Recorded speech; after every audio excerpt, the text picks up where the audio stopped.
Good evening, good evening. Ang lakas ng ulan. Sobrang lakas ng ulan at tulog, kidlat.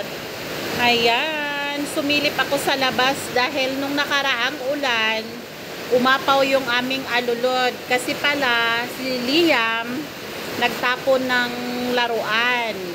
Tapos, hindi napansin ni nanay.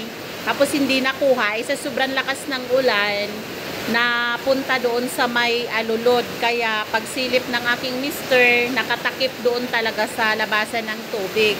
Kaya nag-shower. Ngayon, nakuha na ni Papa. Buti na lang talaga at nakuha na. Eh, ang lakas na naman ng ulan.